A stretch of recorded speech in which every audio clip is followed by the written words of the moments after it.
ಈ ದೇಶ ಯಾವುದೇ ಕಾರಣಕ್ಕೂ ಕೂಡ ರಾಷ್ಟ್ರಭಕ್ತಿಯಿಂದ ಜನಗಳಿಗೆ ಒಳ್ಳೆಯದಾಗ ದಿಕ್ಕಿನಲ್ಲಿ, ರಾಷ್ಟ್ರಕ್ಕೆ ಒಳ್ಳೆಯದಾಗ ದಿಕ್ಕಿನಲ್ಲಿ ಒಂದೊಂದೇ ಹೆಜ್ಜೆಗಳನ್ನು ಮಾನ್ಯ ನರೇಂದ್ರ ಮೋದಿಯವರು ಪ್ರಧಾನಮಂತ್ರಿಗಳು ತಗೋತಾ ಇದ್ದಾರೆ.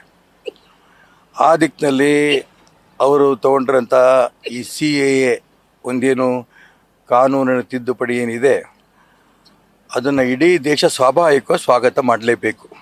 ಯಾಕಂತಂದರೆ ಪಾಕಿಸ್ತಾನ, ಬಾಂಗ್ಲಾದೇಶ, ಅಫ್ಘಾನಿಸ್ತಾನ ಆ ದೇಶಗಳಿಂದ ನಮ್ಮ ದೇಶಕ್ಕೆ ಬಂದಿರೋಂಥ ಮುಸ್ಲಿಮೇತರರು, ಅಕ್ರಮ ವಲಸಿಗರರು, ಅವ್ರಿಗೆ ಪೌರತ್ವ ಕೊಡಬೇಕು ಅನ್ನೋಂಥ ಚಿಂತನೆ ಬಹಳ ವರ್ಷದಿಂದ ನಡೀತಾ ಇತ್ತು. ಈಗ ನೆನೆ ತಾನೇ ನರೇಂದ್ರ ಮೋದಿಯವರು ಆ ಬಗ್ಗೆ ಒಂದು ಆದೇಶ ಹೊರಡಿಸಿರೋದು ನಿಜಕ್ಕೂ ನಮ್ಮೆಲ್ಲರಿಗೂ ತುಂಬ ಸಂತೋಷ. ಆ ಆದೇಶದಿಂದ ಇಡೀ ದೇಶದಲ್ಲಿಂಥ ಯಾರ್ಯಾರು ಮುಸ್ಲಿಮೇತರರು ಇದ್ದಾರೆ ಅವರಷ್ಟು ಜನ ಕೂಡ ಭಾರತೀಯ ಪೌರತ್ವ ಅವರು ಸಿಗೋದ್ರಿಂದ ತುಂಬ ಒಳ್ಳೆಯದಾಗತ್ತೆ ಅನ್ನೋಂಥ ಭಾವನೆ ನಂದಿದೆ. ಏನು ಹೇಳಲ್ಲ, ಈಗೇನು ಹೇಳಲ್ಲ ನಾನು, ಇವಾಗ ಏನು ಹೇಳಲ್ಲ ಹಾವೇರಿ ಟಿಕೆಟ್ ಬಗ್ಗೆ. ಅದಕ್ಕೆ ಹೇಳ್ತಿರೋದು ನಾನು. ನ್ಯೂಸ್ ಫಸ್ಟ್ ನಿರ್ಭೀತಿಯಿಂದ ನಿಮ್ಮ ಪರವಾಗಿ.